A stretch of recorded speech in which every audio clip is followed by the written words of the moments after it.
오늘 제가 보니까 제가 생각했던 것보다는 조금 더 선배들이 선생님들이 많으셔가지고 이럴 줄 알았으면 글자도 조금 더 크게 하고 조금 더 이해하기 쉽게 준비를 했을 텐데 좀 그러지 못했던 것 같아서 미리 양해 말씀을 좀 드립니다. 혹시 다음에 또 기회를 주신다면 그때는 조금 더 글자가 크게 하고 이해하기 쉽게 준비를 하겠습니다.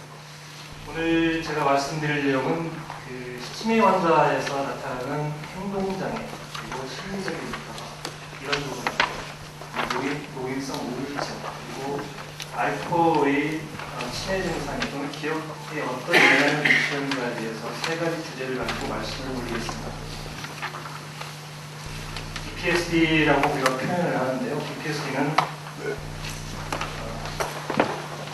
원인에는 상관없이 어떤 원인이건 간에 치매를 일으키는 데는 치매는 하나의 그 신드롬 아니겠습니까? 그 치매를 일으키는 데는 약 70개 이상의 병이 치매를 일으키는데 어떤 원인에 상관없이 그 치매의 환자한테서 심리적인 반응이라든지 정신과적인 증상 그리고 행동 증상이 나타나는 것을 BPSD라고 표현합니다. 그러니까 치매 환자에서 나타나는 심리 증상 치매 환자에서 나타나는 정신과적 증상 또는 문제 행동 이걸 BPSD라고 표현합니다. 옛날에는 뉴로사이키아트릭 심톰이라고 했고요. 그리고 Behavioral Disturbance 그러니까 어떤 문제 행동에 있어서 문제라고 표현을 했었는데 지금은 BPSD라고 공통적으로 이야기를 하고 있습니다. 케이스를 한 가지 가지고 먼저 말씀을 드리고 싶은데 역사적으로 상당히 중요한 케이스입니다. 51세 여자분이셨고요. 이분은 기억력 장애가 서서히 시작을 했습니다. 그런데 배우자에 대한 낭상이 있었고 또 피해망상이 있었습니다. 환청을 가지고 있었고요. 오리엔테이션 장애가 있었으며 이름대기 장애가 있었습니다. 이런 것들 때문에 사회적으로 일상생활을 영위하는데 문제가 됐던 환자였죠. 이분은 기억력 장애가 서서히 시작이 되면서 배우자를 의심하고 그리고 그러니까 환청이 들리면서 이런 정신과적인 증상을 같이 가지고 병원에 내원을 하게 됩니다. 이 환자가 2년 후에는 침대에서 움직이지 못하는 베드리든 상태가 되게 되고요. 대소변을 실금을 하기 시작합니다. 그리고 2년이 지나니까 잘 움직이지를 못하게 돼요. 오리엔테이션도 떨어지고 딜루전이 조금 더 심하게 됩니다.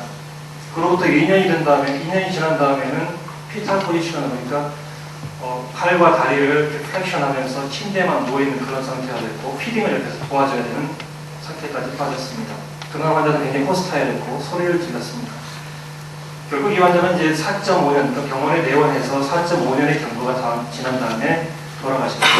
이분이 바로 어거스트 D라는 분입니다. 맨 처음에 알츠하이머 박사가 어거스트 D라는 환자를 어드미션 시켜가지고 쭉 기록을 해가면서 환자의 증상 관찰을 해놨습니다.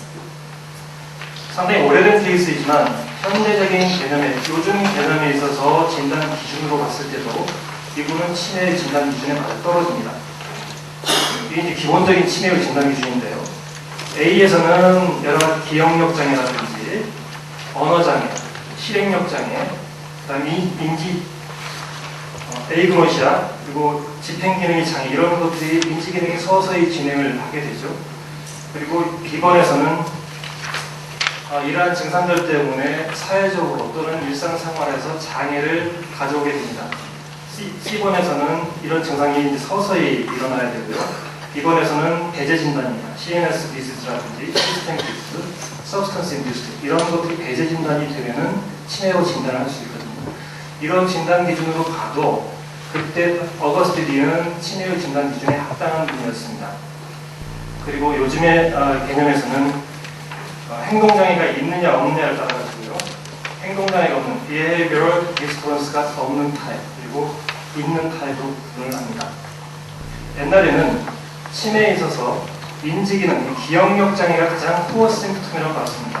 인지기능 장애가 떨어지면 인지기능 장애가 있으면서 그로 인해서 사회생활도 떨어지고 행동장애가 나타나는 걸로 봤는데 요즘의 개념은 그것이 같은 컴플렉스로 이해를 하게 됩니다. 인지기능 장애의 영역과 일상생활 수행능력 장애, 그러니까 문제 행동. 그래서 behavioral problem, 또 aggression, ADA를 장애, 이렇게 해서 ADC라고 요즘 표현을 하거든요. 치매에 있어서 ADC는 ADA를 장애와 behavioral problem, cognition의 장애, 이 세 가지를 치매에 있어서의 코어 심튼으로 이야기를 하고 있죠. 왜냐면은 이게 한 가지가 선행을 하고 한 가지가 따로 뒤따라 나오는 것이 아니라 같은 뉴로 디제너레이션에 빠지면서 또는 세레브로 마스쿨라 어떤 데미지가 빠지면서 같이 일어나는 증상이라고 이해를 하고 있기 때문입니다. PTSD는 크게 두 가지로 그룹핑을 할 수 있습니다.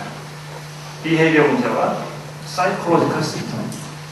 무엇이 어디에 속하느냐를 구분을 하는 것은 크게 중요한 것 같지는 않은데요. 비헤이비어, 행동장애는 주로 이제 행동을 관찰하면서 우리가 보이는 건데, 환자가 어그레션을 보인다든지, 소리를 지른다든지, 에지테이션을 보인다든지, 이런 것들이 비헤이비어 프로블럼이라고 될 수 있죠. 사이콜로지컬 프로블럼은 아주 저명하게 나타나는 사이콜로지컬 프로블럼은 관찰만으로도 되게 가능합니다. 굉장히 앵셔스한 얼굴 표정을 보인다든지 아니면 디프레션이 심한 환자들은 얼굴 표정이나 행동만 봐서도 이 환자가 앵셔스한지 또는 디프레스한지 구분을 할 수 있습니다. 그러나 정확하게 알기 위해서는 환자와 하는 말을 들어보고 환자가 하는 옆에 사람들과 대화를 들어보고 그러면서 그 환자 사이콜로지컬하게 또는 사이코틱하게 어떤 프로블럼을 갖고 있는지를 구분을 할 수가 있겠죠.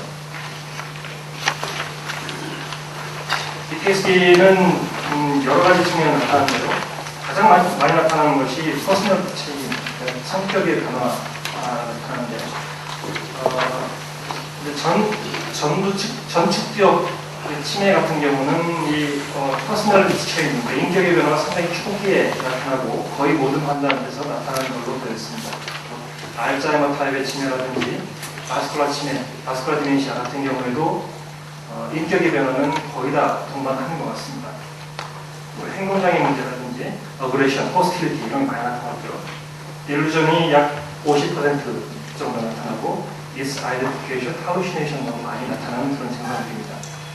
그리고 정서적인 면에서는 디프레션이 도미넌트하게 나타나죠. 매니아보다는 디프레션이 훨씬 많이 나타나는 것 같습니다. 이런 신경정신과적 또는 행동장애가 왜 일어나느냐? 옛날에는 주로 이제 사이콜로지컬하게 접근을 많이 했습니다. 환자가 치매에 걸리면서 치매를 인식하면서 우울해진다거나 아니면 굉장히 과격한 반응이 나타난다거나 이런 걸로 이해를 했었죠. 그리고 소셜 팩터로는 환자가 낯선 장소에 익스포저가 된다든지 아니면 병원에 입원을 한다거나 요양원에 갔을 때 또 새로운 사람을 만났을 때 이런 스트레스에 대처를 하지 못하면서 어그레이션이라든지 또는 한청, 우울증 이런 것들이 나타나는 걸로 이해를 했었습니다. 그러나 최근에 와서는 바이오로지컬하게 뇌에서 퇴행성 변화가 진행을 하면서 병이 진행을 하기 때문에 다양한 신경 또는 행동학적 변화가 나타난다라고 이해를 하고 있습니다. 그래서 뇌가 어느 부분에서 이제 병이 발전을 하느냐에 따라 가지고 특히 알츠하이머 타입의 디멘시아 같은 경우는 템포럴 롭에서 먼저 시작을 하는 걸로 되어 있지 않습니까? 측쪽에서 먼저 시작해서 파레탈로, 프론탈로, 나중에 이제 억시피탈로, 그 다음에 이제 모터 코텍스까지 이게 인발부가 되면서 서서히 병이 진행을 하는 거거든요. 그리고 루이바디 디멘시아 같은 경우에는 주로 이제 억시피탈 로브에서 먼저 이제 병이 생기기 때문에 나타나는 증상이 약간 다릅니다. 그래서 여기 보는 센트럴 서커스를 중심으로 해가지고 앞에 보이는 것이 프론탈 로브고요. 실리안 피쇼 아래쪽이 템포럴 로브 아니겠습니까? 템포럴 쪽에서 먼저 병이 시작을 하면은 기억력 장애와 함께 할루시네이션 같은 것들이 많이 나타나죠. 그리고 앞에 이제 프론탈 로브에서 나타나면은 프론탈 로브이 나중에 설명을 드리겠지만은 이 executive function이라든지 아니면은 depression 또는 inhibition을 하는 그런 역할을 하는데 이쪽에서 문제가 생기기 때문에 우리가 일반적으로 하는 inhibition이 잘 되지 않고 우울감을 느끼게 되고 이런 것도 많이 나타납니다. 또 아까 말씀드린 루이바디 디멘시아 같은 경우는 뒤에 보이는 이제 보라색의 옥시피탈로브에 먼저 문제가 생기기 때문에 주로 이제 그 비주얼 할루시네이션이라든지 아니면 장소에 대한 오리엔테이션 장애 이런 것들이 도미넌트하게 나타나는 증상일 수 있겠습니다. 이런 PTSD는 우리가 임상 현장에서 많이 이제 보게 되는데요. 실제 가족들이 가장 걱정하고 견디기 힘든 부분이 PTSD 문제입니다. 단순히 굉장히 얌전한 치매, 그러니까 커그니션 인지 기능만 떨어지면서 집에서 그냥 그럭저럭 지내는 분들은 병원에 잘 이용을 하지 않는 경우가 많습니다.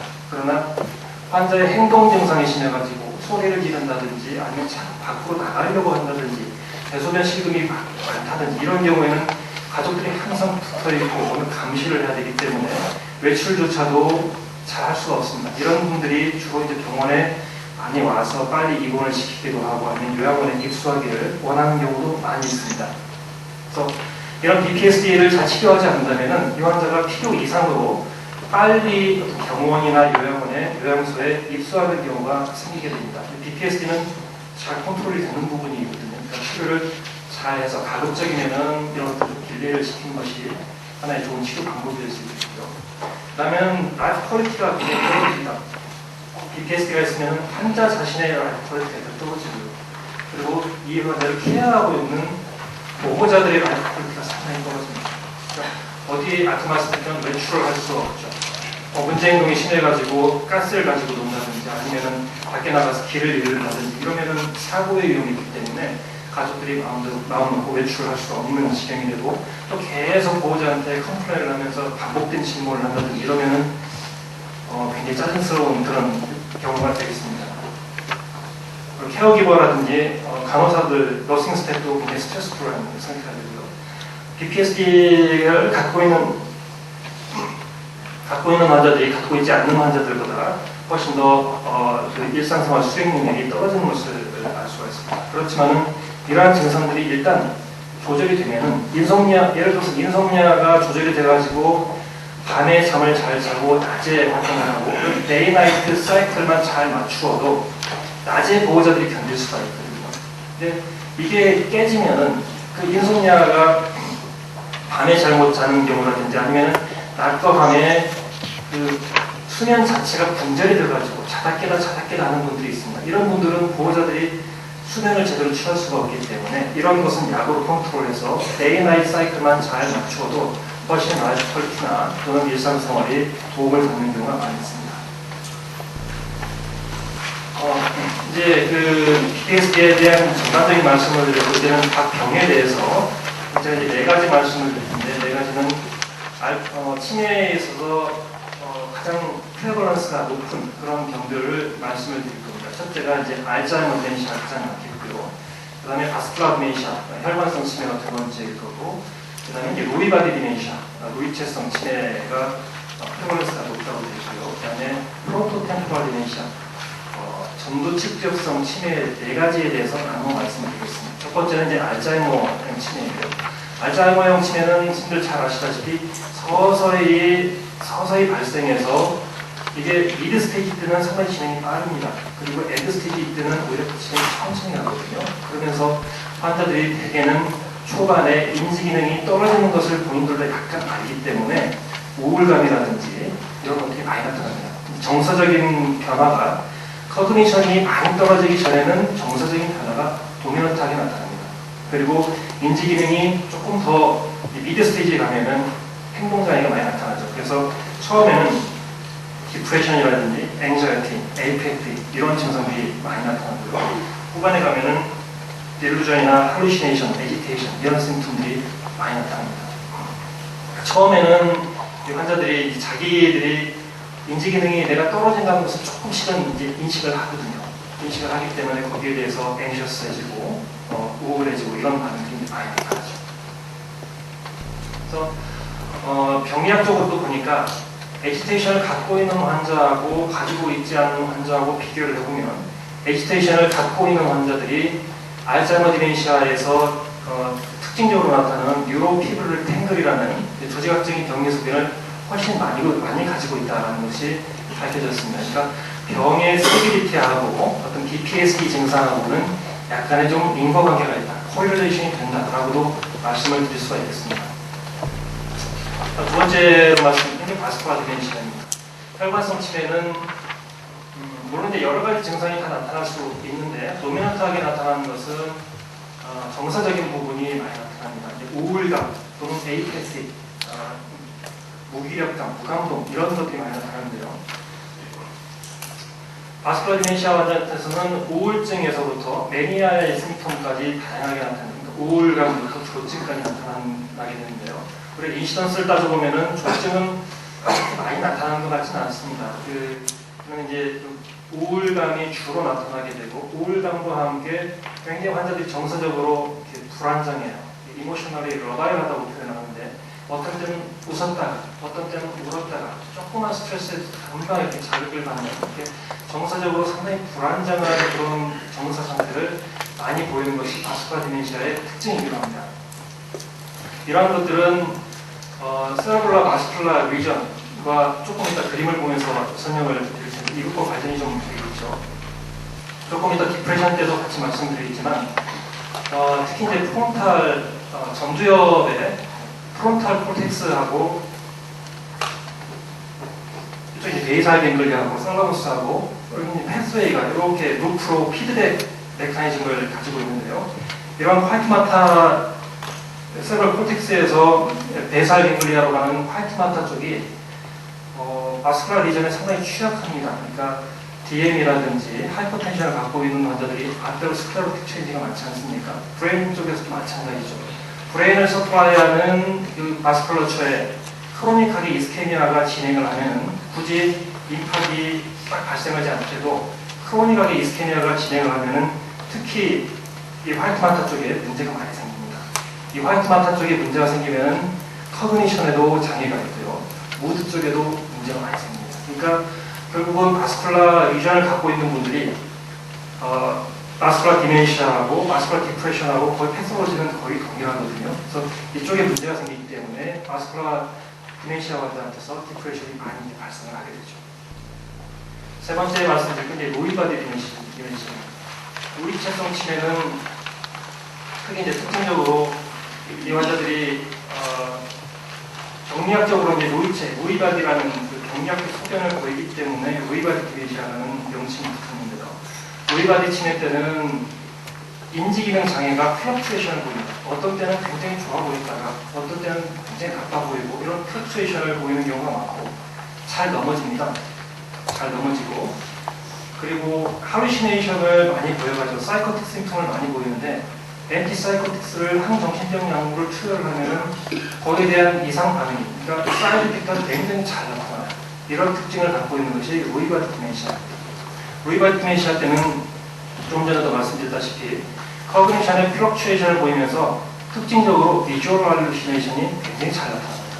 비주얼 할루시네이션은 주로 나타나는 것이 거의 매일 보인다고 하고요. 누가 보인다, 누가 있다, 아니면 어떤 개나 고양이가 있다. 상당히 비비드한 할루시네이션을 뭐가 있는 것 같다라는 정도가 아니고요. 분명히 지금 나한테 걸어오고 있다라고 표현을 하십니다. 그래서 이 할루시네이션이 굉장히 비비드한데 어떤 분들은 그 할루시네이션을 보고 굉장히 놀랍니다. 놀라는 경우가 많아요. 그런데 또 어떤 경우에는 별 대수롭지 않게 또 반응을 하는 경우도 있습니다. 할루시네이션이 많이 나타나는 것이 로이바디 디멘시아의 특징이다라고 이해를 하시면 될 것 같습니다. 이제 오디토리 할루시네이션은 별로 이제 나타나지 않는 걸로 되어 있고요.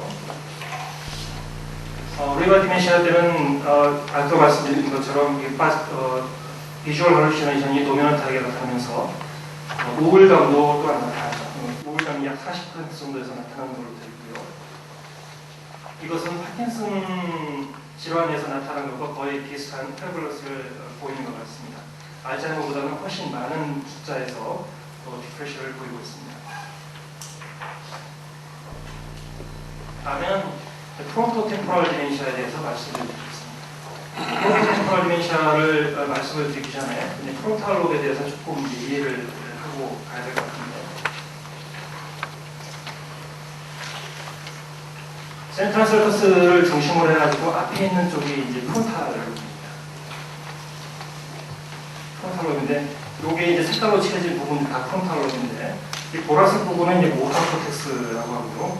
그리고 이쪽 이제 노랗게 칠해진 부분은 이쪽 부분에서는 모타를 주로 이제 담당하는 그런 프론탈 롭의 기능을 하고 있는데 이 앞쪽으로 해가지고 이 앞쪽을 프리프론탈, 그러니까 전인 전두엽, 전두엽 중에서도 앞에 있는 전전두엽이라고 표현하는데 이 전전두엽이 인지 기능이나 아니면은 그 인지 기능이 굉장히 중요한 역할을 하게 되는데 하늘색으로 칠해진 부분이 이제 전전두엽입니다. 전전두엽은 크게 세 부분으로 나뉘어져 있죠. 브레인의 모양을 보시면 아시겠지만 이제 주로 이제 바깥쪽으로 보이는 도소라테럴 포션이 한 부분이 있고요. 그 다음에 이건 아래쪽입니다. 아래쪽. 오비트 프론탈. 그러니까 오비탈 쪽의 바로 위쪽에 있는 오비트 프론탈 쪽이고, 그 다음에 이쪽은 메디알 싱귤레이트 자이러스 부분입니다. 그러니까 이게 안쪽이죠. 안쪽. 그 내 쪽인데, 이 세 가지의 영역에서 담당하는 기능이 조금씩 다릅니다. 그래서 이쪽 이제 프론토 템포럴 디멘시아는 이쪽 프론탈 로브에 가지면서 나타나는 증상들이기 때문에 각 프론탈 로브의 기능을 조금 알아두시는 게 좋을 것 같습니다. 그래서 도소라테럴 시스템의 장애, 이쪽에서 주로 담당하는 것은 집행 기능을 주로 담당하는 거예요. 집행 기능 하면은 좀 어렵게 이렇게 이해를 하실지도 모르겠는데, 뭔가를 이렇게 프로그래밍 한다. 그러니까 내가 뭘 하고 싶다. 내가 뭔가를 하고 싶을 때 어떤 순서를 따라가지고 뭘 진행을 할 건가를 머릿속에서 계산을 하지 않겠습니까? 그런 걸 집행 기능이라고 합니다. 그러니까 무슨 상황이 변했을 때 거기에 대처하는 능력, 이런 것들이 집행 기능인데, 여기에 문제가 생기면은 그 집행 기능에 문제가 생기죠. 그래서 저번에 이제 하셨을지 모르겠지만은 여기 장애가 생기면 그 네모와 세모를 이렇게 반복해서 그리는 검사 있지 않습니까? 네모를 그리고 세모 그리고 네모 그리고 세모 그리고 요거에서 장애를 보입니다. 그리고 또 하나는 로리아룩이라고 해가지고 똑바로 용수철처럼 이렇게 그리는 검사 있지 않습니까? 거기에서 보속증 같은 것들을 보이게 되죠.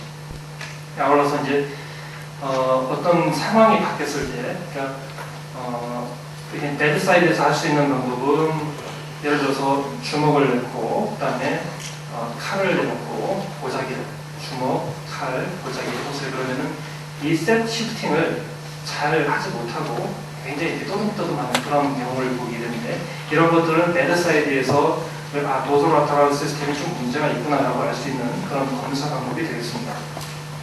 두 번째는 오비트 프론탈 시스템인데, 아까 이제 그림에서 보셨다시피 브레인의 이제 그 오비트 바로 위에 있는 그런 부분인데, 이쪽에서는 이니비션을 하는 부분입니다. 우리가 정상적으로 이니비션을 많이 하지 않습니까?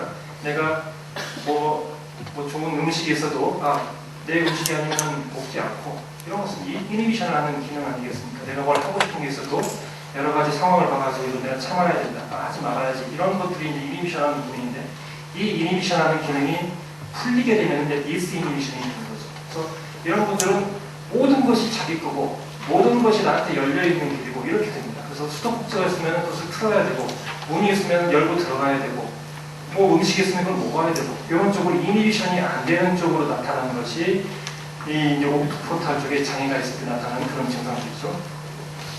그리고 셋째는 이제 메시얼 프론탈, 그러니까 안쪽에 보였던 그 싱글레이트 자이러스 쪽으로 보였던 그쪽 부분에서 문제가 생기면은, 이쪽에서는 이제 우울감에 대해서 기능을 하고 있는 부분인데요. 이 부분에 장애가 생기면 ATSD 증상이 많이 나타납니다. 이 세 가지의 프론탈 로브의 기능을 알고 계시면 이게 전축두엽성 치매가 대충 어떤 증상들이 나타나겠구나라는 것을 유추하실 수 있을 것 같습니다. 그래서 프론토 템포럴 디멘시아가 오게 되면요, 특징적으로 기억력 장애보다는 퍼스널리티 체인지가 먼저 오는 경우가 훨씬 많습니다. 그래서 이런 분들은 되게 인지기능 장애, 기억력이 떨어졌다고 해서 병원에 오는 것이 아니라 아버님이 이상해졌어요, 아버님이 행동이 굉장히 과격해졌어요 해가지고 정신과를 찾아오는 경우가 상당히 많습니다. 그래서 옛날에 이제 그 프론토 템포럴 디멘시아에 대한 이해가 좀 적었을 때는 정신병적인 증상이라 해가지고 항정신병 약물들을 많이 썼죠. 그러나 지금은 이게 그 치매의 증상, 치매의 일부 증상일 수도 있겠다라는 그런 인식들이 많이 좀 확대가 된 것 같습니다. 그래서 그런 퍼스널리티 체인지가 이제 디멘시아 컨디션의 장애보다 먼저 나타나고요. 소셜리 사회적으로 위축이 되고 또 에이패틱해지는 경우가 있고, 또 판단력이 잘 안 돼가지고 이제 자기 멋대로 이제 판단해가지고 행동하는 경우가 많습니다. 아까 말씀드린 것처럼 행동이 이니비션이 안 되는 경우가 많죠. 그래서 어디 물건을 상점에 가면 그냥 아무렇지도 않게 가져온다든지, 아니면은 길거리 가서 고철 같은 것들을 무조건 그냥 집어가지고 방에다가 저장을 해놓는다든지, 이런 식의 문제가 이제 많이 생기겠죠. 아까 말씀드린 이제 네 가지 타입의 디멘시아가 치매를 이해하는 가장 많은 프레버런스를 갖고 있는 치매이기 때문에 그렇게 해서 정리를 주시면 될 것 같고요. 이번에는 그러면 치매가 진행할 때 치매의 진행 과정에서 어느 단계에서 PTSD가 좀 더 많이 나타나느냐 이렇게 말씀을 드리겠습니다. PTSD가 아까 처음에 말씀드렸다시피 이건 하나의 증상이고 어떤 원인이 어떤 거든 간에 치매에서 나타나는 행동장애 또는 심리적인 장애를 PTSD라고 말씀드리지 않았겠습니까? 그러니까 일률적으로 치매의 또 어떤 스테이지 때 무슨 증상이 나타난다라고 말씀드리긴 상당히 어려운 부분이 있죠. 그러나 일반적으로는 말씀을 드리겠습니다. 일반적으로 PTSD는 이제 어떠한 때에서도 나타날 수가 있는 거고요. 초기에 말씀드린 것처럼 그 정사적인 변화, 디프레션이라든지 앵자이티 이런 심통은 주로 이제 어리 스테이지 때 많이 나타나게 됩니다. 그리고 인지기능 장애가 진행을 하면서 에지테이션이나 사이코틱 피처를 보이는 그런 증상들이 나타나고요. 그리고 대부분의 PTSD는 치매가 진행을 하면은 PTSD가 상당히 약화가 됩니다. 그러니까 치매의 진행이 빠를 때, 아까 이제 알츠하이머 디멘시아를 예를 들어서 말씀드렸는데, 알츠하이머 디멘시아 때는 초기와 말기 때는 상당히 서서히 진행을 하지만 중기, 미드 스테이지 때는 그 진행이 빠르다고 말씀드렸지 않습니까?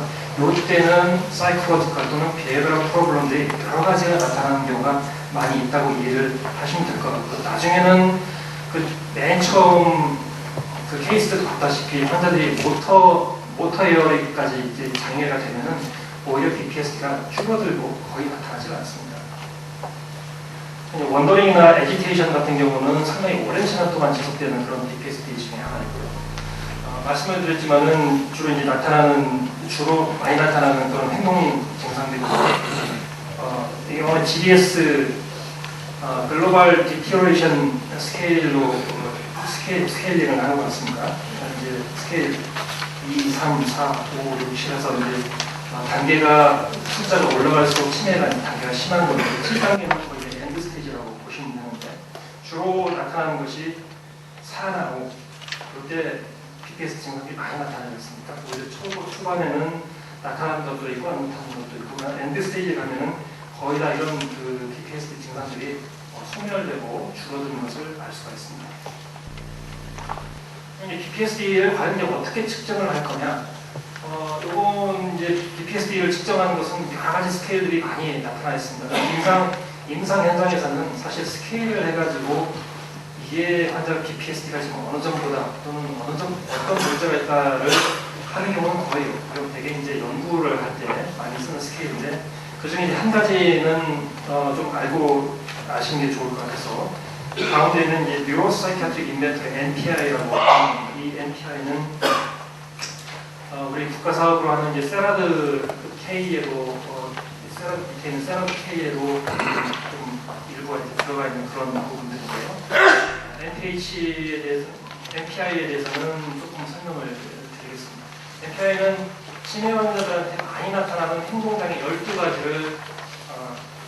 12가지 증상들을 나열을 했고요.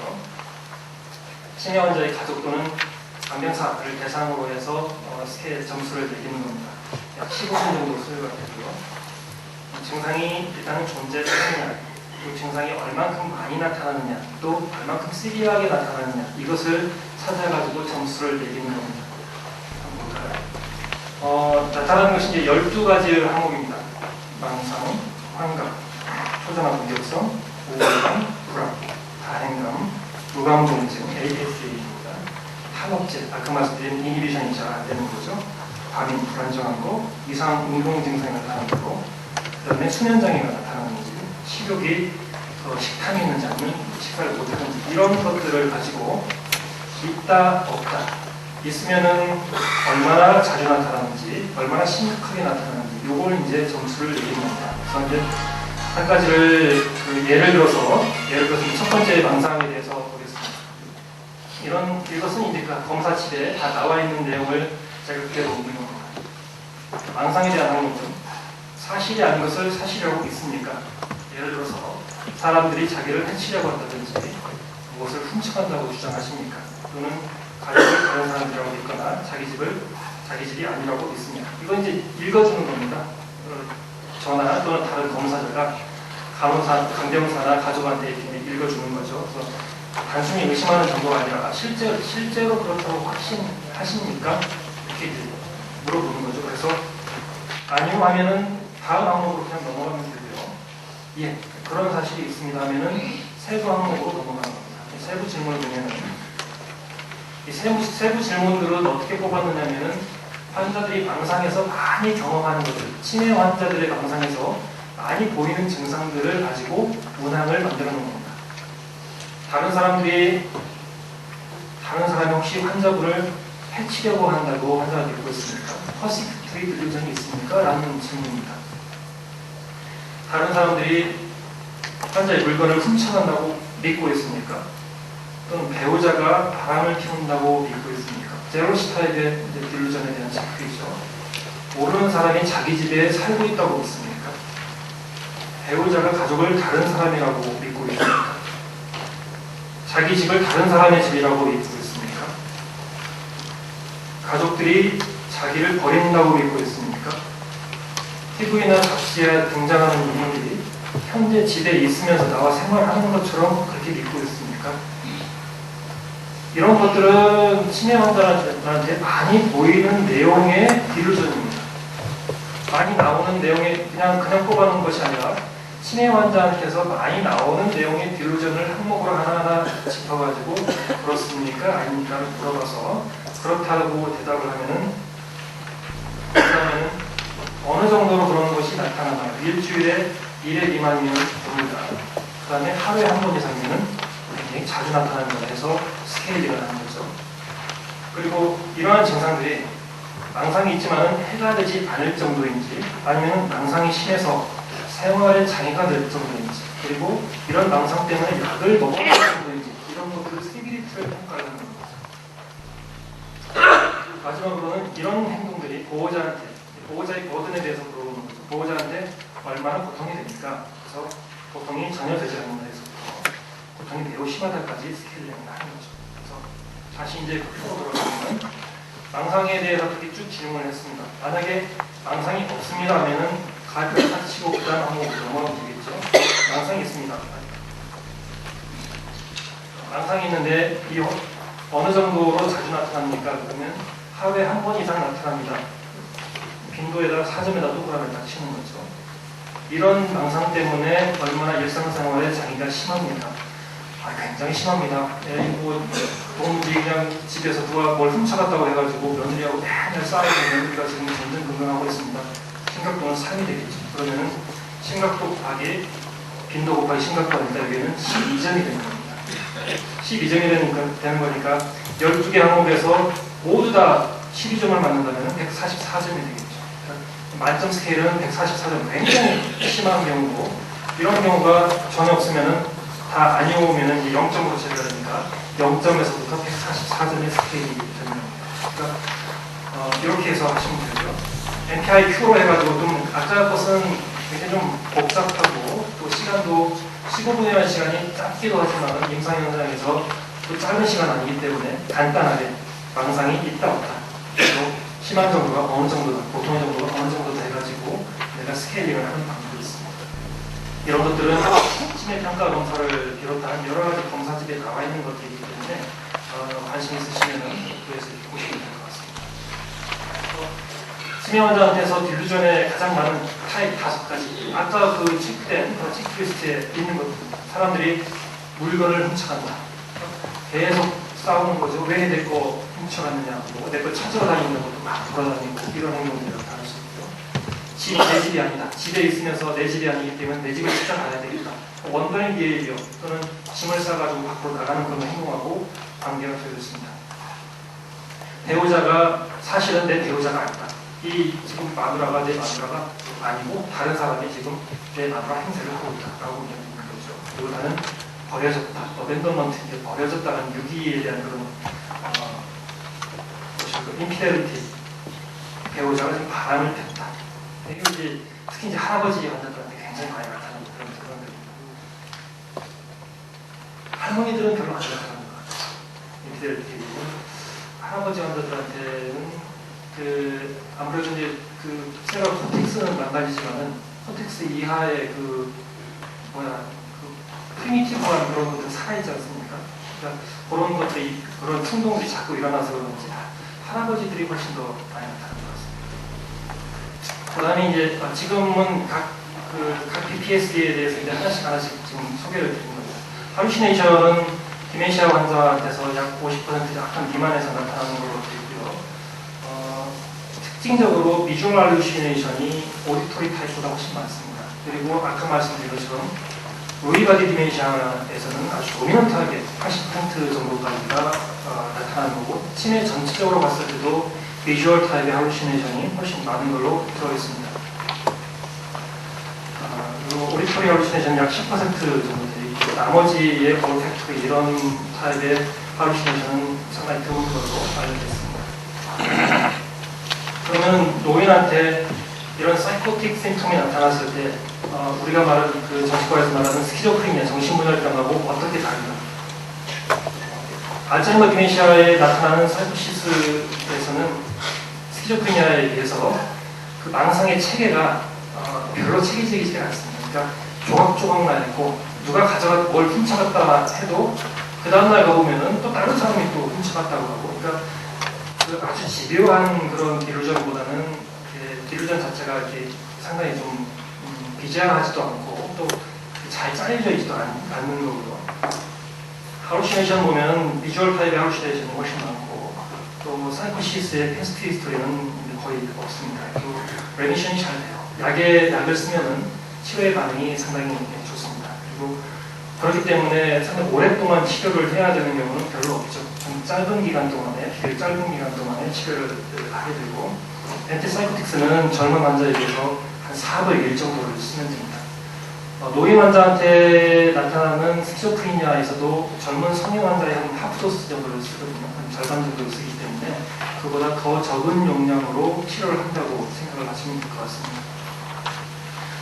사이코시스에 대해서도 말씀드렸지만 이러한 원리나 약을 쓰는 원칙은 디프레션이라든지 앵자이티, 슬립에도 마찬가지가 되기 때문에 잘 알아두시는 게 좋을 것 같습니다. 약은 훨씬 더 로우 도스에서 써야 된다는 거 잘 기억을 해주시기 바랍니다. 정신병을 평가할 때는 이런 문제 행동이 얼마나 나타나는지요, 그리고 술이나 또는 다른 약물에 의한 건 아닌지, 의식은 명료한지는 다음 시간에 이제 딜리리오, 선망과 관련 있는 그런 겁니다. 우리 미스아이덴티피케이션은 잘못 이제 착오를 일으키는 건데, 밖에서 일어나는 외부의 자극에 대해서 약간 딜루전의 컬러를 가지고서 바라보는 겁니다. 그래서 자신의 집에 다른 사람이 와 있다든지, 아니면은 자기 거울을 보고 거울에 비친 자기 얼굴을 인식하지 못하고 대화를 나누면서 뭐라고 주고받고 이야기를 하는 경우가 왕왕 있습니다. TV에서 나오는 건데, 그쪽 굉장히 요구를 하기도 하고, 또 직접 대화를 하는 것처럼 실제 있는 사람처럼 행동을 하는 경우도 상당히 많죠. 치매 환자한테 디프레션이 많이 나타나고, 또 아까 이제 프론토 템포럴 디멘시아 같은 경우는 APS가 많이 나타난다고 했는데, 디프레션과 APS는 약간 좀 다릅니다. 디프레션은 정서가 아직은 살아있는 거거든요. 정서가 살아있어서 우울감을 느끼는 거. 그러니까 좀 슬프고 우울하고 길티 필링도 조금 있고, 좀 우는 듯한 그런 행동도 나타나고, 이런 이제 디프레션의 그런 증상들이 이제 많이 나타나는 거고, APS는 그 디프레션의 컬러라기보다는 컬러가 없어지는, 그러니까 무감동해서 관심도 없고, 무관심하고 옆에서 무슨 일이 있어도 전혀 이렇게 상관하지 않고 에너지도 떨어지고, 이런 경우를 에이펙트라고 합니다. APS와 디프레션을 왜 구분하는 게 중요하냐면, 디프레션 때는 항우울제를 처방을 해야 되거든요. 근데 APS 때는 항우울제 가지고 치료가 안 됩니다. 오히려 스티뮬레이션 시키는, 스티뮬레이팅 이펙트를 갖고 있는 약을 좀 써줘야 되기 때문에 이 두 가지를 구분하는 것이 임상적으로 조금 중요한 부분입니다. 그리고 이제 비헤비어럴 문제에 있어서 원더링 데이, 그러니까 굉장히 이게 돌아다니는 그런 행동들이 있지 않습니까? 이런 증상들이 많이 나타나기도 하고요. 에지테이션도 상당히 귀찮게 하는, 그러니까 보호자나 케어기버들을 굉장히 귀찮게 하는 그런 증상들 중에 하나입니다. 신체적으로 아지테이션을 보이는 경우가 있고 또 버발리 자꾸 반복된 질문을 하고 이런 이제 아지테이션을 보이는 경우가 있습니다. 참고해 주시고요. 그럼 PTSD를 어떻게 매니지를 할 거냐? 이건 오늘 강의 때 제가 소화를 할 부분은 아니기 때문에 오후에 이 부분을 다루도록 하겠습니다. 그래서 간략하게 말씀드리면 약을 쓰지 않고 행동 조절을 하는 것과 약을 써서 조절하는 것이 있습니다. 약을 쓰지 않고 조절하려면 환자의 행동 패턴을 잘 알아야 됩니다. 환자의 행동 패턴을 약간의 예측도 해야 되고 이런 경우에 환자가 이런 반응을 보이고 이런 분쟁공을 보이는구나 미리 알아가지고 우리가 대처를 하는 것이 비헤이어럴 어프로치의 가장 중요한 거고요. 그 다음에는 이 약을 쓰는 겁니다. 약을 써서 사이코틱 심텀이 나타나면은 앤티사이코틱을 쓰고 디프레션 심텀이 나타나면은 앤티디프레션트를 쓰고요. 잠을 잘 못 주무시면은 슬리피를 쓰게 되는 거고 이렇게 해서 약을 그 증상에 따라 가지고 쓰는 경우고 그 다음에 메모리 필이라고 우리가 말하는 그 인지기능 개선제 있지 않습니까? 이것이 PTSD를 좀 줄인다는 그런 보고들이기 때문에 인지기능 개선제를 꾸준히 써주는 것이 또 중요한 부분이겠습니다. 이게 모든 PTSD의 모든 증상들이 다 약에 잘 반응을 하느냐? 불행하게도 그렇지 않습니다. 어떤 증상들은 PTSD가 약에 대해서 약물 치료가 잘 되는 경우도 있지만 약물 치료가 참 안 되는 경우가 있습니다. 계속 이렇게 울면서 짜증을 낸다든지 아니면 원더링 한다든지 감각적으로 침을 뱉는다든지 이런 행동들은 약을 가지고 잘 조절이 되지 않습니다. 오히려 할루시네이션이나 빌루전 이런 것들은 약에 대해서 반응을 잘하는 걸로 되어 있습니다. 오후 시간대에 조금 더 보충을 할 수 있을 것 같습니다. 우리 두 번째 주제로는 우울증에 대해서 말씀드리겠습니다. 우울증은 특히 정신과 영역에서 노인정신의학 영역에서는 3D로 유명한 것 중 하나가 이제 디멘시아이고 하나가 딜리리움 다음 시간에 이제 커버가 되는 딜리리움이고 세 번째는 디프레션인데 노인에 있어서 우울증은 프레벌런스도 굉장히 많고 또 놓치는 경우도 많고 치매와 또 혼동하는 경우가 많기 때문에 디퍼런셜 다이그노시스를 위해서도 굉장히 중요한 부분입니다. 노인한테서 우울증이 나타난다면 크게 두 가지 타입입니다. 첫 번째는 젊은 성인기 때 우울증을 가지고 있다가 노인이 돼서도 계속 우울증을 보이는 경우 이게 한 가지 타입이 되겠죠. 또 하나는 젊었을 때는 우울증이 없었는데 65세 이상이 돼서 노인 양반이 돼서 갑자기 우울 증상을 보인다. 이 두 가지로 나누어서 생각을 해볼 수가 있습니다. 왜냐하면 이 두 가지의 패소피시올로지가 약간 다르기 때문입니다. 젊었을 때 병이 발생해가지고 오는 경우는 젊은 성인 어덜트 페이션트의 디프레션과 동일하죠. 패소피시올로지 동일하고 치료법도 동일합니다. 그러나 노인 때 65세 이상에서 레이턴트 스트레스를 했다. 이것은 약간 시각을 조금 다른 쪽에서 좀 바라봐야 될 그런 문제입니다. 노인기 때 우울증은 상당히 많습니다. 메이저 디프레시브 디스오더, 주요 우울증이라고 하는 것이 약 1% 정도 되는 걸로 되어 있는데 주요 우울 장애에 포함이 되지 않는 우울감을 보이고 있는 환자, 이런 환자들은 거의 한 30% 정도를 육박을 하고 있습니다. 특히 내과적인 또는 신경학적인 병을 갖고 있다든지 아니면 요양원이나 병원에 입원해 있는 환자들한테서는 훨씬 더 우울감이 많이 나타나는 걸로 그렇게 알려져 있습니다. 우울증은 정신과에게서는 이런 상태에서 우울증이 많이 나타납니다. 첫 번째가 이제 메이저 디프레시브 디스오더. 메이저 디프레시브 디스오더는 우울증의 어떻게 보면 이제 원형이 되기 때문에 메이저 디프레시브 디스오더를 잘 이해를 하면은 디프레션을 쉽게 이해를 할 수가 있습니다. 그리고 메이저 디프레시브 디스오더의 진단 기준에는 못 미치지만 그의 증상들이 좀 적게 나타나는 마이너 디프레션이라든지 디사이언 디스오더 이런 이제 디프레션이고요.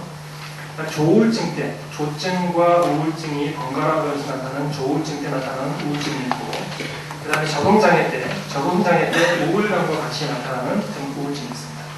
이런 경우들이 우울증을 보이는 주요한 원인이라는 것을 아시고, 메이저 디프레시브 디스오더는 9가지 증상으로 나열을 하고 있습니다. 증상들을 한 가지 하나씩 보겠습니다. 첫 번째는 우울한 기분입니다. 우울감을 가지고 있다. 두 번째는 재미가 없어졌다. 모든 게 재미가 없고 전에 재미있었던 것도 지금은 전혀 흥미가 없어졌다. 이 두 가지가 굉장히 중요한 심텀 중에 하나들입니다. 메이저 디프레시브 디스오더를 진단하기 위해서는 이 두 가지 중에 한 가지를 포함을 하고 있어야 됩니다. 그리고 그 다음에 나타나는 식욕이 떨어졌거나 아니면 식욕이 너무 왕성해졌거나, 주로 이제 식욕이 떨어지겠죠. 그리고 잠을 잘 못 주무시든지 너무 많이 자든지, 주로 나타나는 것은 인성량 쪽입니다.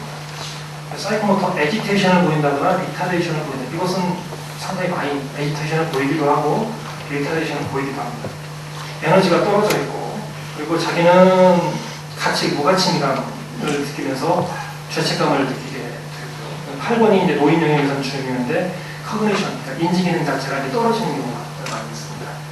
9번은 죽음이라든지 소사이드에 대해서 반복적으로 이렇게 나타나는 사고를 나타내는데, 이 1번과 2번을 둘 중에 한 가지를 포함하면서 5가지 이상의 증상을 포함하는 증상들이 2주 이상 진행이 된다.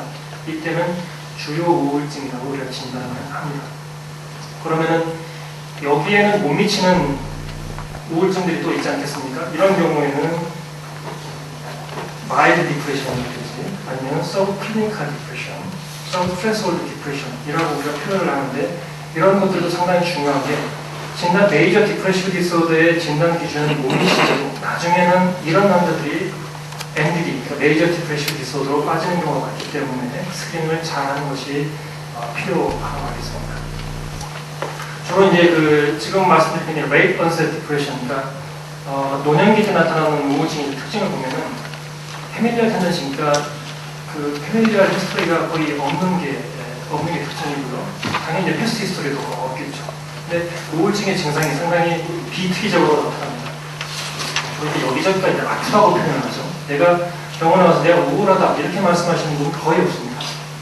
내가 여기저기가 아프다. 그리고 기운이 없다.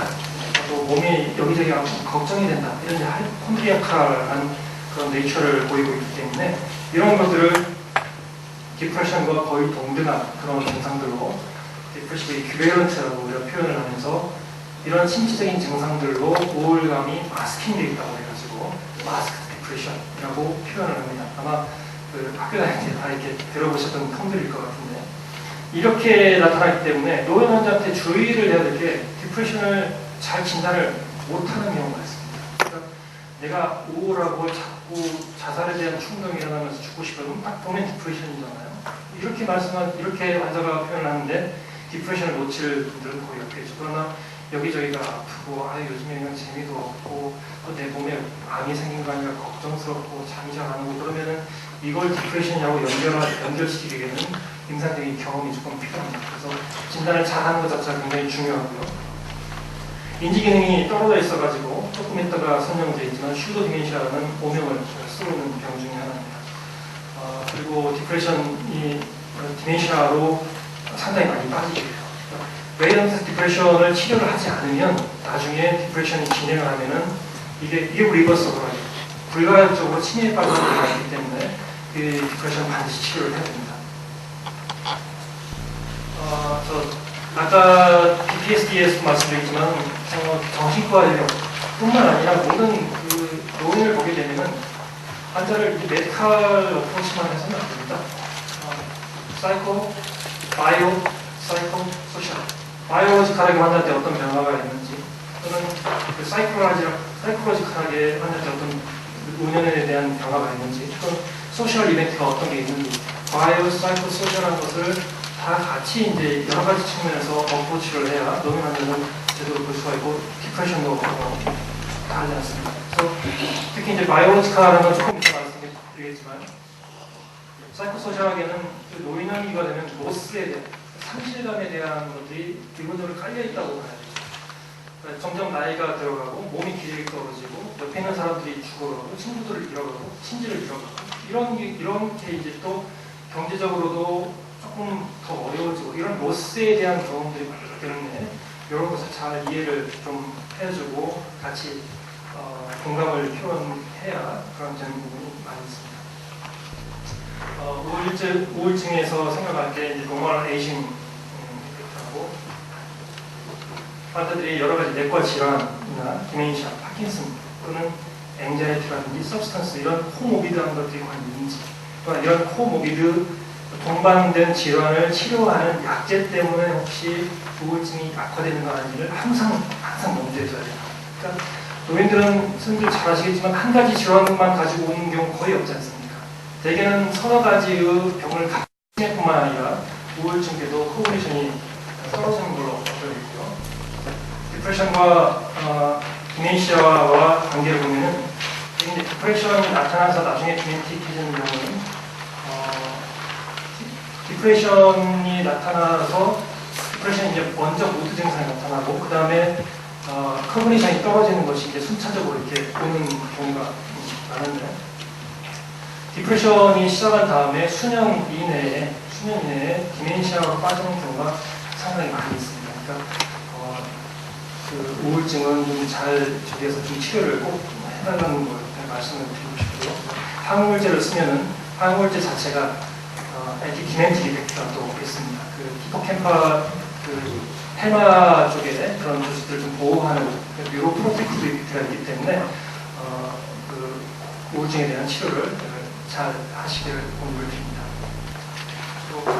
그럼 디멘시아하고 디프레션은 이제 디퍼런셜 다이그노시스를 보면은 되게 이제 디프레션은 일반적으로 조금 그 급성으로 발생하는 경우가 그래도 디멘시아에 보다는 낫고 디멘시아는 그래서 상당히 인시디어스하게 발생을 하고 인지기능장애도 어떤 때는 조금 괜찮았다가 어떤 때는 안 좋아지는 그런 플러츄에이팅 그런 모습을 보이게 됩니다. 컨센트레이션이 떨어져 있고요. 그리고 디프레션 히스토리가 가끔 있는 경우가 있고 되게 뭘 물어보면은 잘 몰라라고 표현을 합니다. 특히 이제 알츠하이머 치매 환자 같은 경우는 자꾸 대답을 하려고 노력을 하거든요. 그러니까 뭐 예를 들어서 100배 1은 얼마입니까? MMS에 보면 100배 1은 얼마입니까? 그러면 알츠하이머 디멘시아 환자들은 자꾸 생각을 하면서 3이다, 30이다 이렇게 대답을 하시는데 디프레션 환자들은 몰라, 잘 모르겠다, 집이 어디세요? 몰라 이런 식으로 반응을 I don't know의 반응이 상당히 많이 나타나는 것이 특징이라고 볼 수가 있죠. 이 디프레션은 옛날에는 이제 슈도 디멘시아라는 오명을 갖고 있었지만 정확하게 표현하면 리버서블 디멘시아라고 봐야 되죠. 그러니까 초기에 말씀드렸지만은 디멘시아는 인지기능이 떨어지고 그 다음에 그로 인해서 일상생활 장애가 있으면 그게 디멘시아 아니겠습니까? 그러니까 디프레션도 충분히 디멘시아를 유발을 할 수 있습니다. 근데 이 디멘시아가 중요한 게 항우울제 또는 적절한 인터벤션을 하면은 이게 리버서블한 것의 대표적인 디멘시아가 이 디프레션입니다. 그래서 이런 경우에 근데 만약에 치료를 잘 하지 않으면은 일리버서블한 불가역적인 그런 치매로 빠지는 경우가 많기 때문에 치료를 좀 잘 해야 될 것 같고 또 하나는 노인한테 중요한 게 마스큘러 팩터입니다. 마스큘러 팩터는 세레브로 마스큘러 체인지, 그러니까 뇌혈관에서 변화가 생기는 건데 아까 보신 그림을 조금 자세히 보시면은 세레브럴 코텍스에서 오래 지나면 또 로스콜리스, 타우러스 이렇게 핏대들 이후는 루프가 형성되어 있다고 아까 부분에서 말씀드리지 않습니까? 이 루프가 중요한 것은 우리의 커그니션이나 아니면 이모션, 디프레션에 영향을 미치기 때문에 상당히 중요한 부분이죠. 그래서 여기에서 문제가 생기면은 에이펙틱해지고 오타와 리타레이션에 빠지면서 인지기능의 장애를 많이 나타납니다. 마스큘러 디멘시아들도 마찬가지고 마스큘러 디프레션들도 마찬가지고 이게 브레인에서 옛날에는 큰 뱃살이 막히는 CVA 때 우울증이 많이 나타나는 걸로 그렇게 이야기를 했었는데 요즘은 서브코텍스에서 크로닉하게 이스케믹 체인지가 오면서 나타나는 우울증과 코그니션의 장애에 대해서 주목을 하고 있습니다. 마스큘러 디멘시아는 CVA가 같이 동반이 되는 경우가 있고요. 일반적인 우울증보다는 코그니티브 임페어먼트가 훨씬 더 노면하게 나타납니다. 에지테이션이나 길트 같은 사이콜로지컬한 디스턴스보다는 아까 말씀드린 대로 바이올로지컬한 에이펙티, 리타레이션, 인사이트가 떨어지는 것, 에이펙티 양상으로 주로 나타나는 것이 마스큘러 디멘시아의 특징이 될 수 있겠죠. 그래서 CVA를 예방하는 것이 마스큘러 디프레션을 예방하는 길이고 CVA를 예방하는 프리벤션하는 것이 마스큘러 디멘시아를 예방하는 방법입니다. 스트로크 환자한테서 나타나는 디프레션을 보니까 되게 이제 연구 결과에 따라 조금씩 다르지만은 되게 15%에서 50% 환자, 스트로크 환자의 15% 내지는 반절, 많게는 반절까지 디프레션 또는 디프레스 심통을 가지고 있다라고 이야기를 하고 있죠. 그래서 MRI 보면은 이제 벤트리클 양쪽으로 있지 않습니까? 벤트리클 주변으로 해가지고 벤트리클 주변으로 해서 화이트 마터 체인지가 많이 있죠. 이런 걸 이제 하이 시그널 인텐시티라고 표현하는데 이런 것들은 임팍이 어느 순간에 딱 일어났다기보다는 크로닉하게 아테로스클레로틱 체인지가 있으면서 크로닉 이스케믹 체인지를 보이는 경우에 이런 식의 MRI 파인딩을 보이는 경우가 많이 있습니다. 그러니까 옛날에는 이것을 그냥 노멀 에이징 프로세스에서 흔히 나타나는 그런 질환이라고 봤는데, 그런 파인딩이라고 봤는데, 지금은 여기에 이제 주목을 하게 되죠. 왜냐하면 이런 MRI 파인딩을 갖고 있는 분들한테서 디프레션과 디멘시아가 많이 나타나기 때문입니다.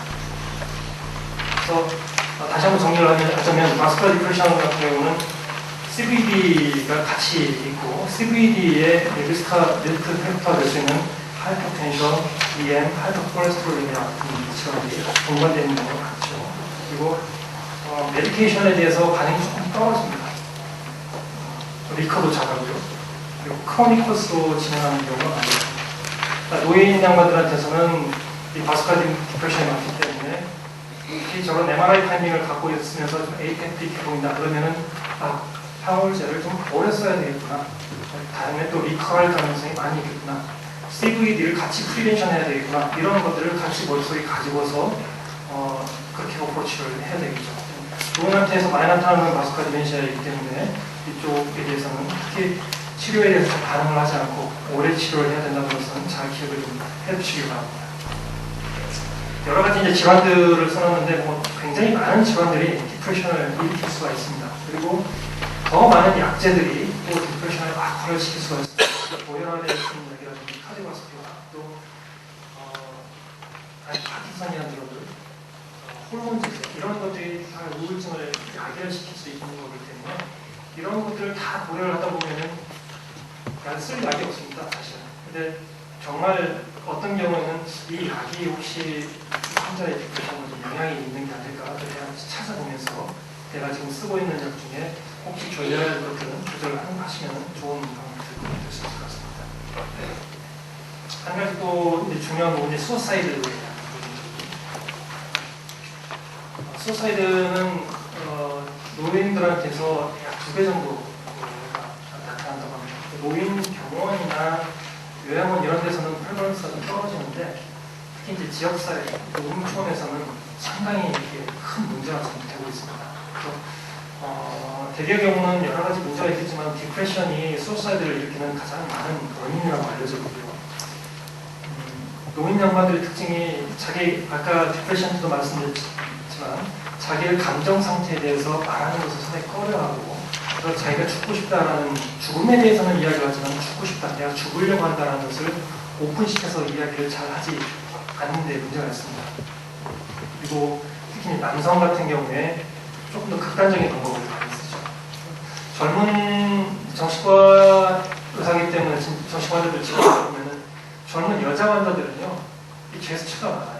내가 죽고 싶다, 나한테 관심을 가져달라, 나 지금 죽으려고 한다, 이런 경우가 상당히 많습니다. 근데 할아버지 디프레션 원인들은 그냥 끝장을 내는 경우가 상당히 많습니다. 그래서 오히려 그런 경우를 임상 현장에서 보는 것은 좀 드물고, 이렇게 건너서 들으면은 그냥만 돌아가셨다더라 이렇게 듣는 경우가 상당히 많습니다. 이 조금 더 오픈시켜서 이야기를 하고 꼼꼼하게 좀 체크를 해보는 것이 좋을 것 같고요. 연구에 따르면은 수사이드를 실행을 하기 전에 한 달 전에 대부분의 환자들이 의사를 찾아가서 이야기를 들어보고 뜻 그런 말을 꺼낸다고 합니다. 그러니까 혹시라도 요즘에 그 수사이드 문제가 상당히 좀 큰 사회적 문제로 되기 때문에 관심을 가지고 치료를 해야 될 것 같습니다. 그 디프레션에서 가장 중요하게 환자를 평가할 때 가장 중요한 것은 히스토리 테이킹. 디프레션, 이 환자가 디프레션이라고 이야기하는 만한 레버러티브 파인딩은 없습니다. 이 환자가 디프레션이다라고 말할 수 있는 레디올로지컬 파인딩은 없습니다. 이 환자가 바스쿨라 디프레션이다 라고 말할 만한 MRI 판정이 있느냐? 없습니다. 가장 중요한 것은 이 환자가 어떤 생각을 갖고 있고 어떤 행동을 갖고 있는가를 히스토리를 통해서 캐치하는 것이 가장 중요합니다. 그리고 아울러서 이 환자가 아까 말씀드린 코모비드 메디컬 일리스가 있는지를 알아보기 위해서 여러 가지 이제 검사도 하고 피지컬 익자미네이션도 하고 뉴로로지컬 익자미네이션도 하고 사진도 찍고 MRI도 하고 그런 것들도 부수적으로 따라가야 되겠죠. 근데 이게 불행하게도 임상 현장에서는 우울증을 많이 놓치게 되죠. 아까 말씀드린 것처럼 환자들이 나타나는 증상 자체가 상당히 티피컬한 디프레션이 나타나는 게 아니라 상당히 신체적인 증상을 나타나는 에이티피컬한 그런 증상들을 많이 표현을 하고 디프레션 자체가 마스크되어 있다. 그리고 커그니션이 떨어져가지고 인지능이 떨어져서 자신의 상태를 충분히 리포트하지 못한다는 그런 취약성이 있습니다. 또 하나는 우리가 임상 현장에서 환자들한테 많은 시간을 대우를 하지 못한다는 데 또 하나의 문제가 있는 것 같습니다. 특히 정신과 영역에서는 초진 환자에 대해서는 30분 이상 쭉 이야기를 들어보고 이렇게 이야기를 하지만 대부분의 임상 필드에서는 그렇게 하기가 좀 어려운데 이제 노인을 대할 때는 이니셜 어세스먼트가 굉장히 중요한 것 같아요. 그러니까 처음에 이 환자를 어떻게 평가를 하느냐에 따라서 길이 이렇게 달라지기 때문에 물론 처음 평가를 조금 유보를 하고 경고 관찰을 해가면서 이 환자의 방향을 잡아가는 것도 중요하지만 처음에 디렉션을 어떻게 잡아나가는지는 조금 더 시간을 좀 투자를 해가지고 이니셜 이밸류에이션 좀 잘 해주셨으면 하는 그런 바람입니다. 이제 노인 우울 척도가 있는데 정신과 의사들 같은 경우에 이제 뭐 굳이 척도를 사용하지 않아도 이렇게 척도는 이제 보조적으로 쓰이는 거거든요. 근데 노인들한테서 많이 나타나는 증상들을 해서 30가지의 증상들을 나열해놓고 우울증이 있는지 없는지, 우울감을 느끼는지 안 느끼는지를 체크를 합니다. 몇 가지만 읽어보겠습니다. 평소 내 생활에 기본적으로 만족하십니까? 생활에 만족스러우세요? 이렇게 물어보시겠죠. 요즘에 하시던 활동과 흥미는 어떻게 계속 유지를 하고 계십니까? 이렇게 해서 예스냐, 노냐 이런 것들을 체크를 해가지고 이 점수를 매겨서 우울감이 이분한테 있는지 없는지를 알아보는 체크리스트입니다. 그러니까 히스토리 테이킹에 조금 자신이 없으면 이런 것들을 이용해가지고 우울감이 있는지 없는지를 알아보는 것도 좋은 방법인 것 같습니다. 치료는 아마 이것도 나중에 커버가 될 걸로 예상이 되는데 선생님이 갖고 있는 핸드아웃에는 좀 없는 것 같더라고요. 그래서 조금 말씀드리면 약을 쓰지 않는 방법과 약 쓰는 방법이 두 가지로 나옵니다. 약을 쓰지 않는 경우에는 우리가 말하는 서포티브 사이코테라피라고 하는데요. 무슨 별거 없습니다. 서포티브 사이코테라피. 잘 들어주시고 환자의 하는 말에 대해서 수긍해 주시고 용기를 북돋아 주시고 이런 것이 서포티브 사이코테라피입니다. 그러니까 우리는 기본적으로 의사이고 또 노인들을 대하는 치매 전문적으로 치료하는 그런 선생님들이시기 때문에 잘 듣고 또 손 만져주고 지금은 어렵겠지만 좋아질 거니까 좀 용기를 가집시다 라고 하는 것들이 서포티브 사이코테라피입니다. 여기에서 조금 더 그 환자의 집안 경력이라든지 아니면 그동안 살아왔던 생활사라든지 이런 것들을 좀 듣고 거기에 맞춰서 환자한테 잘 대해주는 것이 서포티브 사이코테라피이기 때문에 어렵게 생각하지 말고 이렇게 접근하시면 될 것 같습니다. 가족들에 대해서도 치료를 같이 이제 병행을 해야 될 것 같고요. 이 시기에는 별로 해당사항이 없는 것 같고 정신과에서는 하기도 합니다. 아주 심한 우울증을 갖고 있는 분들은 ECT 시행합니다. 노인 환자한테 ECT가 상당히 효과적으로 알려져 있습니다. 약물 치료는 탁월을 하지 않았는데 약물 치료는 기존에 썼던 이제 항우울제들이 있고 요즘에 항우울제도 좋은 게 많이 나와 있습니다. 그래서 선생님들 항우울제 한 두세 가지 정도만 잘 알고 계시면 그 임상에 굉장히 도움이 많이 될 겁니다. 추천하는 것은 이제 SSRI 제제인데요. SSRI 제제는 이름이 익숙하신 것도 이제 졸로프트나 아니면 요즘에 렉사프로 이제 제가 슬라이드를 만들지 않아가지고 그런 약들은 부작용도 별로 없고요. 또 하루에 한 번 쓰는 거고 굉장히 약 쓰는 게 편합니다. 근데 이 약이 또 갖고 있는 사이드 이펙트 기능이 있기 때문에 이 약에 대해서는 몇 가지는 좀 공부를 하셔가지고 향후지 한 두세 가지 정도는 좀 쓸 수 있게 좀 준비를 하시면 노인 환자를 치료하는 데 도움이 될 것 같습니다. 약물 치료에 있어서 중요한 원칙은 이렇습니다. Start slow, go slow.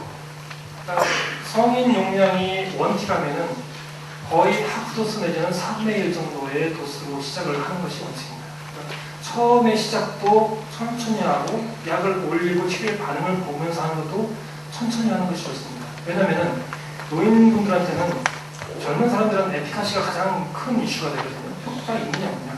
효과가 빠르냐 안 빠르냐가 굉장히 중요한데 노인한테는 에피카시보다는 세이프티 이슈가 굉장히 중요합니다. 이 약이 환자한테 안전하냐, 이 약이 환자한테 오버세데이션을 일으키는 게 아니냐, 그럼 이 환자가 다른 사이드를 일으키는 게 아니냐, 다른 약하고 드럭 인터랙션을 일으키는 게 아니냐, 이런 세이프티 이슈가 훨씬 중요하기 때문에 스타트도 굉장히 로우도스로 시작하고 올라가는 것도 로우도스로 올라갑니다. 되게 추천하는 것은 4분의 1, 성인 용량의 4분의 1에서 스타트를 해가지고 유지하기로는 2분의 1에서 어떤 경우에는 그냥 성인 용량까지 올리는 경우가 있습니다. 참고하셔가지고 다음에 또 강의가 있으면 보충을 하시기를 바라겠습니다. 지금 막 달려가는 게 세 번째 주제입니다. 세 번째 주제는 조금 달린 알코올 저기를 오거나이즈 하신 선생님이 서브스탄스 물질 사용 중에서도 알코올에 대한 것이 또 커뮤니션이라든지 인지기능이라든지 치매 환자 영향이 있기 때문에 알코올 쪽도 커버를 해달라고 해서 세 번째 주제는 알코올이 되겠습니다. 알코올로 인해서 여러 가지 문제가 많이 발생을 하죠. 페이퍼럴 뉴로패시에서부터 시작을 해가지고 CNS에 영향을 미치는 거, 또 다른 간이나 이런 거에 대해서 이제 설명을 안 드리겠지만 너버 시스템의 문제가 될 수 있고 원익의 콜사프 신드롬 이게 이제 큰 하나의 그 암네스틱, 그러니까 기억력 장애를 일으키는 그런 병을 일으키게 되겠고, 그다음에 알코올릭 디멘시아 이쪽으로 해가지고 이쪽으로 이제 말씀을 드리겠습니다. 자꾸 이제 반복이 되다 보니까 눈에 익숙하시겠습니다. 이 디멘시아 진단 기준 A, B, C는 항상 똑같습니다. A는 그 인지기능 장애가 있느냐 없느냐, 그게 이제 A가 되겠고요. B는 이것이 그 일상생활하고 사회생활하는데 장애를 일으키느냐 안 일으키느냐, 이게 이제 두 번째가 되겠고, 세 번째는 이제 배제 진단, 다른 질환 안 되고 다른 질환 안 되고, 이렇게 이런 식으로 그 진단 기준은 동일하게 항상 됩니다. 그리고 여기서 이제 특징적으로 코드에서 스페시픽 서브스턴스, 특히 알코올과 관련이 되어 있는 그런 치매를 갖다는 알코올 인듀스드 디멘시아, 이렇게 이제 우리가 진단을 하게 되죠. 근데 아까 디프레션 때도 말씀드렸지만은 이게 알코올릭 디멘시아라고 딱 이게 알코올릭 디멘시아다라고 말할 수 있는 레보러토리 파인딩이라든지 레디올로지컬 파인딩은 없습니다. 피지션이 선생님들이 판단하셔가지고 알코올이 치매 또는 인지기능에 영향을 줬을 것이냐, 주지 않았을 것이냐, 만약 줬다고 내가 판단이 된다면 알코올릭 디멘시아인 것 같다라고 클리니컬하게 판단을 하는 것입니다. 그래서 이제 그런 판단에 도움이 될 수 있는 것이 상당히 오랜 기간 동안에 상당히 많은 양의 술을 먹었다. 어느 정도 오랜 기간이냐? 10년 이상, 15년, 20년 정도 술을 계속 거의 매일에서 이렇게 섭취를 했다. 이건 상당히 좀 그 알코올릭 디멘시아의 가능성이 많죠. 페리페럴 뉴로패스나 에이팍시아 등의 그런 뉴로로직 심텀이 같이 병발이 있다. 술로 인해서 알코올에 인해서 많이 나타나는 것이 뉴로패스이거든요. 페리페럴 뉴로패스하고 특히 이제 세레벨럼에 그 작용을 해서 아탁시아라고 나타나는데, 이런 것이 같이 있으면은 알코올릭 디멘시아의 가능성이 많겠다라고 우리가 생각할 수 있고, 그리고 리버시로시스 같은 병이 동반되어 있다. 술로 인한 리버시로가 같이 동반되어 있다. MRI상에서 세레벨라 아트로피가 있다. 그리고 7번이 이제 중요한데, 술을 끊고 나니까 술을 끊고 나니까 커버니션이 좀 좋아지는 것 같다. 좋아지고 어느 정도 좋아져서 어느 정도 일정 정도로 유지하는 것 같고, MRI 보니까 세레브람 또는 세레브람의 에이트로피가 호전된 것 같다. 이런 증거들이 있으면 알코올릭 디멘시아일 가능성이 많다 해서 알코올릭 디멘시아로 진단을 하게 되죠. 알코올릭 디멘시아는 일반 사람에 비해서 한 5배 정도의 디멘시아에 빠질 위험이 많은 걸로 알려졌고요. 모든 디멘시아의 한 5% 플러스 마이너스 정도의 그런 프레벌런스를 가지고 있다고 합니다. 15년 내지 20년 이상의 헤비 알코올 드링커에 대해서 많이 생기는 걸로 알려지고 있죠. 술이 브레인에 영향을 그럼 어떤 식으로 쓰냐면, 알코올이나 알코올의 대사성인 아세탈데히드가 브레인 셀에 대해서 직접적으로 이제 그 뉴로톡신 에피를 가지고 있는 경우가 되게 많고, 술을 마시는 경우에는 되게 안주를 잘 드시면은 이런 거 덜 나타난다고 했거든요. 술을 우리 선배 선생님들 계시는데 약주를 하실 때 꼭 안주하고 같이 이렇게 드셔야 됩니다. 그냥 술만 드시면은 특히 이제 사이아닌이 브레인에서 여러 가지 코펙터로 작용을 하는데, 사이아닌이 떨어져가지고 인지 기능 장애가 쉽게 출현될 수 있거든요. 뉴트리셔널 특히 사이아닌이 떨어지는 경우가 될 수가 있고, 인톡시케이션에 빠지면은 브레인셀이 이제 손상을 받는 걸로 알려져 있죠. 그리고 술을 드시고 이제 여기저기 부딪히면서 헤드 인저리를 받는다든지 이런 경우에는 직접 또는 간접적으로 브레인에 영향을 받게 됩니다. 알코올릭 디멘시아는 상당히 서서히 진행을 하는 걸로 되어 있고, 어떤 경우에는 보호자들도 잘 모릅니다. 맨날 술을 먹으니까 그냥 술 취해서 그런 건 줄 알아요. 그리고 나중에는 이제 몸이 못 견뎌가지고 병원에 오는 경우가 있습니다. 병원에 오는 경우가 있는데, 술을 깨고 나서도 이제 인토시케이션 스테이지에 벗어나서도 몇 주 보면 이름도 모르고 성도 모르고 어딘지도 모르고 이런 경우가 많아요. 그래서 어르신 이거 많이 기억력 장애가 심하십니다. 그러면은 그런 적 없다는 거예요. 가족들은 그러지 않았다. 맨날 술 먹고 맨날 소리 지르고 그랬던 양반인데 우리가 보면은 이런 위드로울 증상까지 끝나서도 상당히 오랜 기간 동안에 그 커그니션에 장애가 있는 분들이 상당히 많이 있습니다. 상당히 인시디어스하게 나타나는 경우가 있고, 퍼스널리티 체인지도 많이 나타나고요. 메모리도 이제 떨어지는 걸로 그렇게 알려져 있습니다. 근데 이런 알코올릭 디멘시아는 되게 이제 처음에 디톡시케이션, 그 알코올을 이제 알코올이 이제 몸에서 되지 않겠습니까? 빠져나가고 약 한 달까지는 굉장히 좋아집니다. 굉장히 좋아져서 커뮤니케이션도 많이 돌아오고, 또 오리엔테이션 장애도 많이 이제 회복이 되고, 뉴로로지컬하게도 가역적인 변화가 있는 경우에는 한 달 정도가 되면 많이 돌아옵니다. 그러나 한 달 이상이 지나면은 잘 호전이 되지 않습니다. 그러니까 어느 정도까지는 좋아지지만은 더 이상은 좋아지지 않고 그 정도 플라토 유지를 하는 것이 알코올릭 디멘시아의 특징이 될 수 있습니다. 그래서 약 6개월 내지 한 1년까지, 길게 한 1년까지 조금씩 호전될 수 있기 때문에 알코올릭 디멘시아라고 판단이 되는 경우에는 가족들한테 조금 희망적으로, 그래도 약간 희망적으로 이야기해도 될 것 같습니다. 알코올릭 디멘시아 이외에도 사이아닌이 결핍이 되면서 나타나는 이제 그 기억력, 건망증 장애가 있는데, 특히 이제 말뉴트리션, 아까 이제 술만 계속 드시면서 그 영양 공급이 잘 안 되는 경우에 사이아닌이 결핍되는 경우가 많이 있습니다. 그래서 이게 문제가 되는 게 원유켓 엔세팔로패티 그리고 콜사코프 사이코시스 이 두 가지가 크게 이제 문제가 되죠. 옛날에 이제 이름들은 이제 다 들어보셨을 거라고 생각이 됩니다.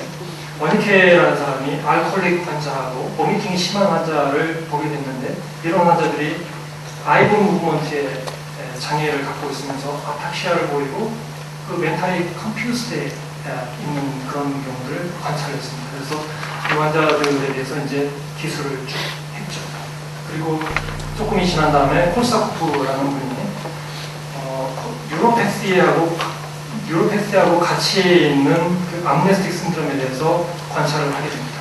그래서 이 사이코시스, 폴리 뉴랄티카, 그러니까 어떤 그 페리페럴 너버스 시스템에 장애가 있으면서 같이 이제 약간 사이코틱한 그런 심통을 가지고 있다라는 거죠. 이러한 두 가지 질환이 원케어하고 폴서코프가 다른 그런 병이 아니라 두 가지가 같은 패소피지올로지를 갖고 있다라고 나중에 이제 밝히게 됩니다.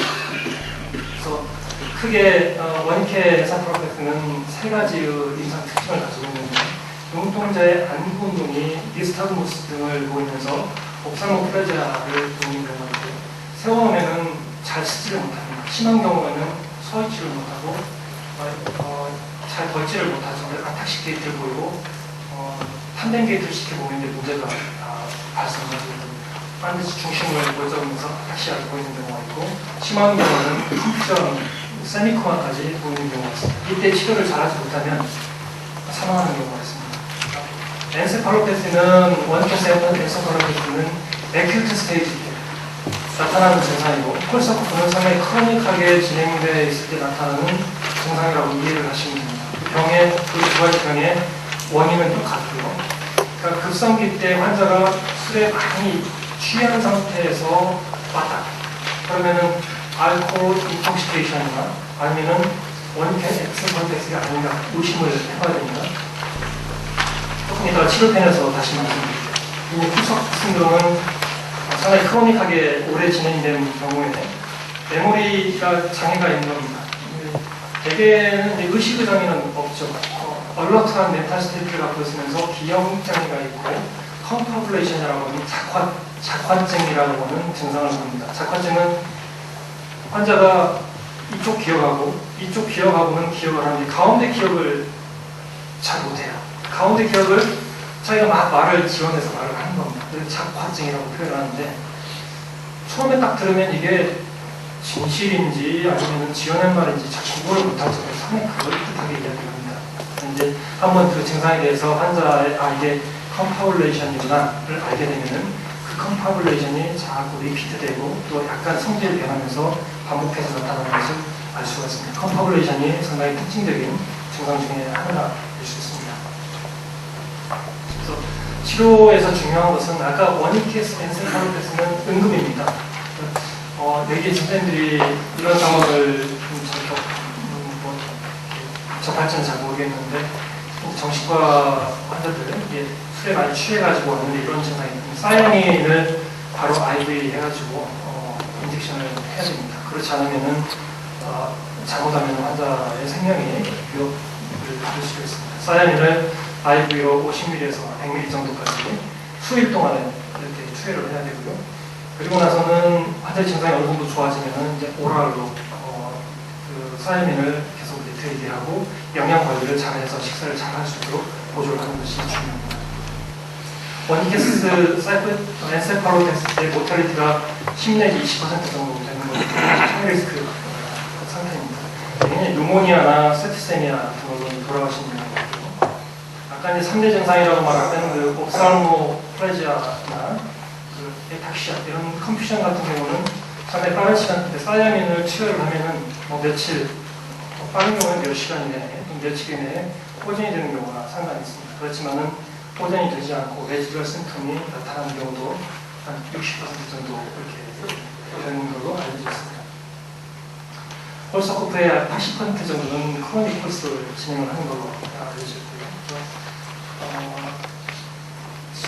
일단 술을 끊는 게 굉장히 중요하고, 그러니까 에큐트 스테이지 때 잘 매니지를 하고, 그 다음에 술을 끊을 수 있도록 계속 팔로업을 해나가는 게 중요합니다. 술을 계속해서 끊을 수 있느냐, 또 환자의 에이지라든지 환자의 브레인의 그런 그 커패시티가 얼만큼 보존이 되어 있었느냐에 따라 가지고 이 환자가 어느 정도 회복이 될 건지는 그때 가서 결정이 됩니다. 에큐트 스테이지 때는 이 환자의 프로그노시스에 대해서 예단을 하는 것은 상당히 좀 어려운 일이고요.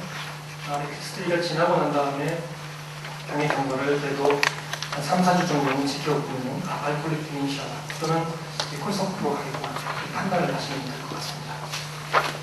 제가 준비한 내용은 그래서